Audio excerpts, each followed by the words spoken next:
E aí, tudo bem? Começa agora uma nova série aqui no HQ. As 10 HQs mais legais que eu li. Eu vou falando ano a ano, desde que eu comecei a colecionar quadrinhos. Isso aqui é um vídeo mais freestyle, vamos dizer assim. Eu não tenho roteiro, só tô com uma lista aqui dos quadrinhos, tô falando tudo de cabeça. E a ideia é a gente ter mais conteúdo aqui no canal e poder falar dessas HQs antigas, dos formatinhos, e depois tudo que foi saindo ao longo dos anos de material clássico, quais foram os grandes materiais que eu tive o prazer de ler durante essa minha trajetória aí como colecionador. Eu vi um cara que faz uns vídeos assim gringos, mas é tudo edição gringa. Eu queria falar aqui dos formatinhos da Abril e depois como esse material foi evoluindo. E é isso aí, eu vou mostrar aqui de 1 a 10 as HQs que eu mais curti no ano de 1987. Antes da gente começar, curte o vídeo, se inscreve no canal, clica no sininho, pede para receber todas as notificações. A hora que você curtir o vídeo, ele vai perguntar se você quer hypar, hypa o vídeo. E segue a gente no Instagram, HQ, você precisa saber. É importante falar que não são as HQs mais legais que saíram em 1987, são as HQs mais legais que eu li em 1987. Por exemplo, em 87 saiu pela primeira vez Cavaleiro das Trevas, mas eu não li nessa época. Quando sair, né, quando chegar no ano em que eu li, aí provavelmente vai estar na lista aí. Vamos lá? Qual foi a 10ª HQ mais legal que eu li em 1987? Foi essa aqui, ó. Super-Homem 36. Você tá vendo pela capa, né? É a morte do Flash em Crise nas Infinitas Terras. Isso aqui Crise aconteceu aqui no Brasil em 1987, do começo ao fim, e se espalhou por todas as revistas da DC. E a Marvel estava com a licença de publicar DC desde 1984. Então eram 3 anos que a gente tinha só de DC pela Abril. E já começa essa saga envolvendo todos os personagens. E é muito personagem. A gente não fazia ideia de quem que era. Mas mesmo assim dava para entender a história. A gente via a grandiosidade disso aqui. Para mim, Crise é a história mais importante, né, de quadrinhos, a maior saga de super-heróis que eu já li, assim. Então é muito legal ver isso aqui. Nessa história o Flash ele se sacrifica, né, para destruir uma máquina do Anti-Monitor que estava querendo destruir todas as terras. E é sensacional. Ainda nessa edição tem outras coisas legais. Tem uma história da Corporação Infinito desenhada pelo Todd McFarlane. Isso aqui é muito legal. E também tem uma parte da saga do Desafiador, desenhada pelo José Luiz Garcia Lopes. Isso aqui foi republicado já pela Panini, assim como a Crise nas Infinitas Terras também já foi republicado várias vezes. Essa fase do Todd McFarlane na Corporação Infinito nunca foi republicada por aqui. Nona HQ mais legal é Grandes Heróis Marvel 17. Isso aqui é muito legal, é uma sequência de histórias do George Pérez. Nada disso foi publicado pela Panini até hoje. Eles enfrentam o Ronin Vermelho, que é como se fosse um gigante, um robô gigante, tipo aqueles japoneses, sabe? E é muito legal os Vingadores enfrentando uma ameaça como essa. E depois tem toda aquela saga da Miss Marvel, que ela fica grávida do nada, não fez nada para ficar grávida, aí nasce o nenê cresce e meio que casa com ela, é um negócio super bizarro. E esse nenê era como se fosse uma encarnação do Immortus, né, uma versão dele. Assim, é uma fase um pouquinho infame por causa dessa história aí da Miss Marvel, mas mesmo assim é muito legal. Desenhos do George Pérez, valeria muito a pena. A gente pede sem parar, né, que a Panini republique isso. Até hoje essa fase não foi republicada. 8ª HQ mais legal que eu li em 1987. Outro Grandes Heróis Marvel, agora o número 18. Isso aqui, quem leu sabe o que é, né? E acabou de sair de novo na saga do Homem-Aranha, algumas dessas histórias. São histórias por Frank Miller do Homem-Aranha que saíram em anuais ou em Marvel Team Up anual e outras edições assim. Tem uma história que é a primeira aparição da Karma, em que o Quarteto Fantástico participa. Aí tem o Quarteto Fantástico, o Homem-Aranha e a primeira aparição da Karma, que depois seria membro dos Novos Mutantes. Aí depois tem aquela história do Doutor Estranho, que é essa aqui da capa, e Doutor Destino, que o Homem-Aranha se mete aí num ritual místico e é muito legal também, excelente essa história. Então aqui, pessoal, são duas grandes sagas do Aranha, duas grandes histórias, né, que eles publicaram na mesma revista aqui. E quem comprou toda a saga do Homem-Aranha já teve a oportunidade de ler. Sétima HQ mais legal que eu tenho de 1987 é essa aqui, ó, Heróis da TV número 100. Olha o tamanho disso aqui na época, era difícil sair uma edição tão grande como essa. Essa aqui eu não li na época, eu comprei depois, mas ela é de 1987 e vai entrar aqui na nossa seleção. Isso aqui tinha mais de 160 páginas. E o que eles faziam? Era uma história de origem, por exemplo, primeira aparição do Doutor Estranho e depois uma história original atual do Doutor Estranho. Aí depois, primeira aparição do Homem de Ferro e depois uma história atual do Homem de Ferro. E assim por diante. Tinha dos X-Men, inclusive eles publicaram uma do Wolverine que estava fora da época aqui, que é aquela da Animal Ferido, né, famosa história. Primeira aparição dos Vingadores, depois a primeira aparição da Vampira, né, que é quando ela pega os poderes da Carol Danvers. Então tem muito material legal aqui, num baita encadernado em formatinho da época. Teve também a do Capitão América, que tinha uma capa aqui do Quarteto Fantástico, mas essa eu não tenho. A sexta HQ mais legal que eu tenho, que eu li em 1987, foi Batman número 4. Você sabe o que é isso aqui, né? Isso aqui é Ano 1, Batman Ano 1. E eu li, a primeira coisa, o primeiro contato que eu tive com Batman Ano 1 foi o fim da história. Então você pega aqui uma história do Batman super adulta, esquisita, com droga, com adultério, com máfia. E no final o Batman sem traje, né, lutando aqui, salvando o filho do comissário. Então era um negócio muito diferente. Depois, lógico, já foi republicado várias vezes, eu já comprei Ano 1 completa. Tinha aqui também o Questão do Danny O'Neill, que a galera adora, que é super adulto também, as histórias. Na época, em 87 eu tinha 11 anos, imagina ler essas coisas com álcool, droga, prostituição. Eu olhava essas coisas e falava, nossa, isso aqui é um pouco além do que talvez eu devesse estar lendo na época, assim. Mas foi muito legal ter contato com essas HQs mais adultas. E por fim tinha o Sombra de Howard Chaykin. Howard Chaykin desenhando o Sombra, que é um personagem clássico, né? Também tinha aqui. Então era só material de extrema qualidade. Mas existia nessa época a Maldição do Batman na Abril. Essa revista também acabou não dando certo. Nenhuma revista do Batman dava certo nessa época. Hoje em dia é o que mais vende, né? Ninguém consegue explicar muito bem esse fenômeno. Quinta HQ mais legal de 1987 que eu tenho é a Super-Homem 38. Essa aqui eu também não tive na época. Eu ganhei ela muito tempo depois. E eu ganhei ela por causa disso aqui, galera. Tenho o autógrafo do John Byrne nela.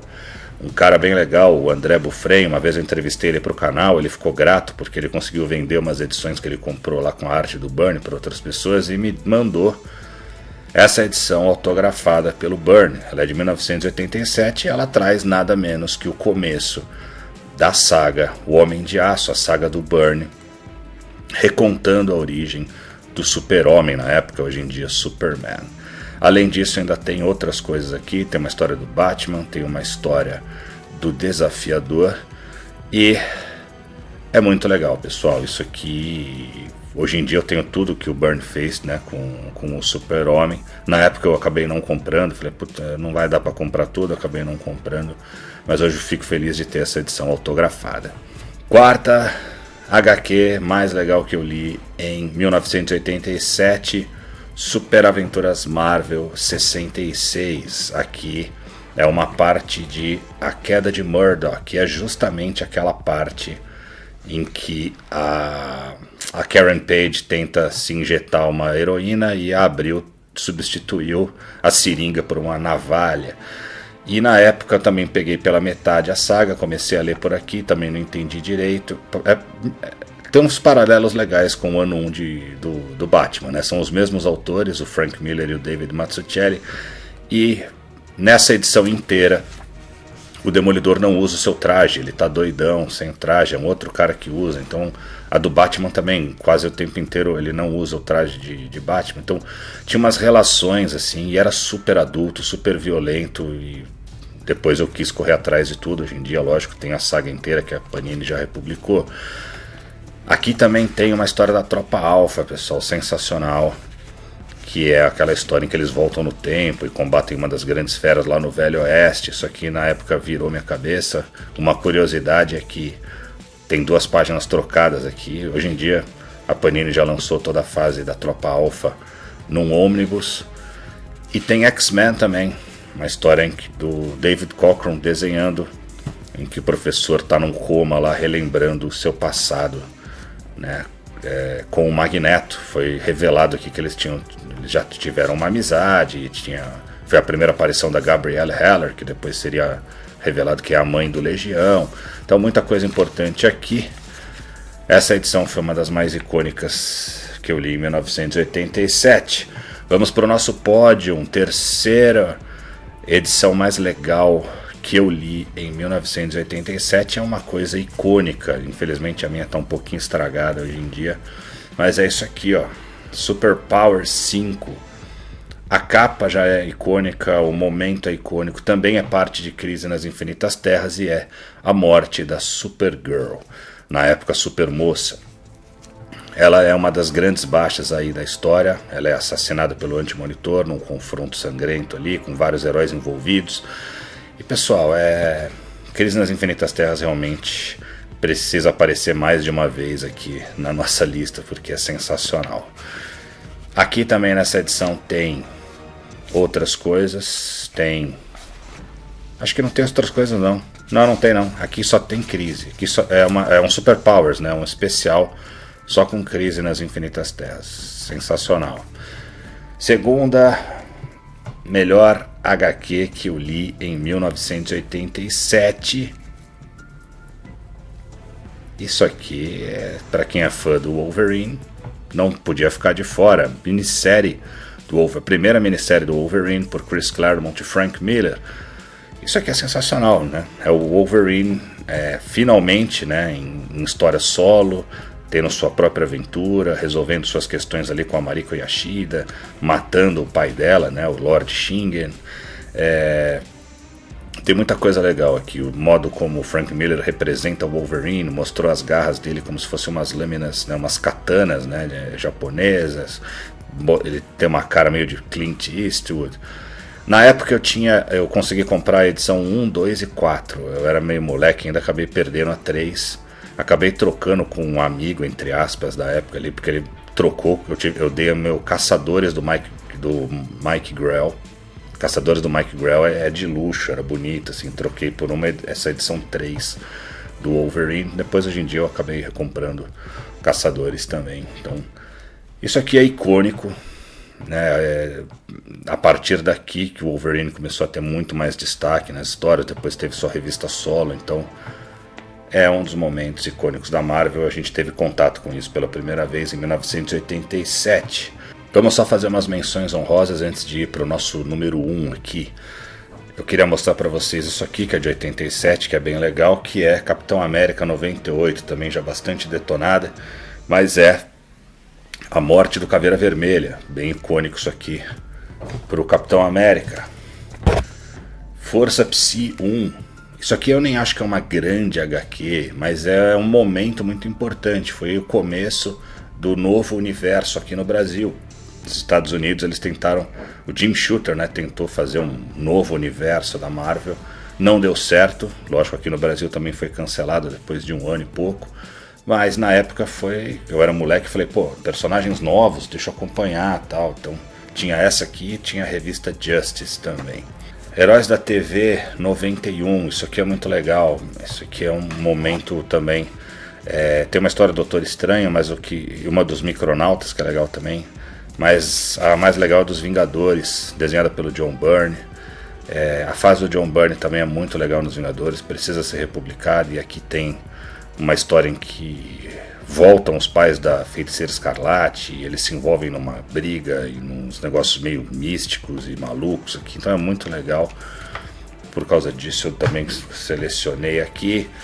Essa outra aqui bem estragadinha é a Heróis da TV 94, que tem aquela Noites de Wundagore, também fase do John Byrne, muito legal.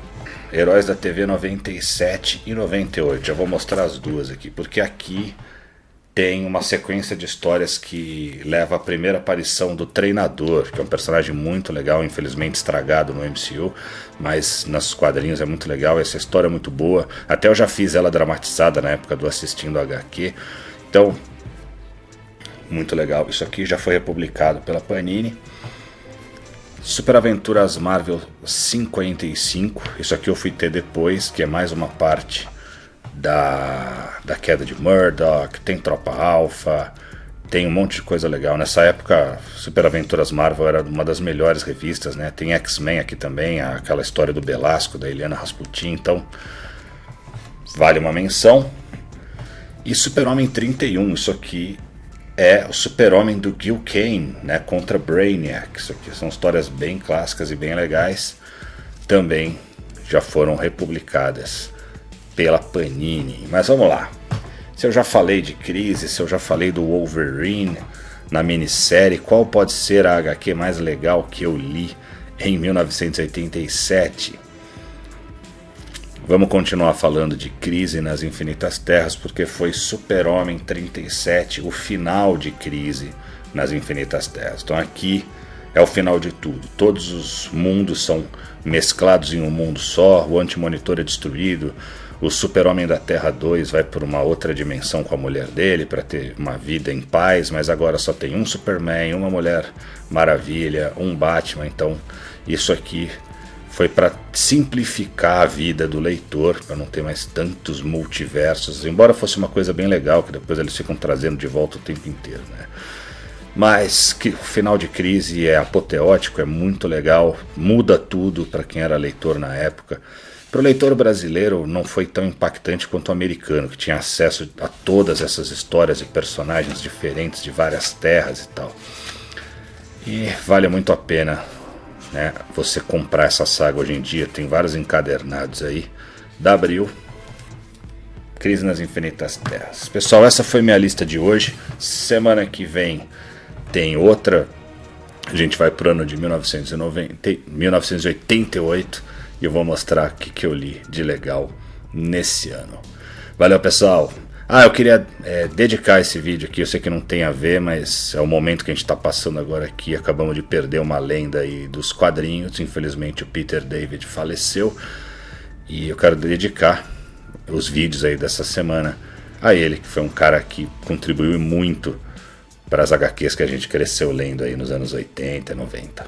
A gente se vê nos próximos vídeos. Até lá!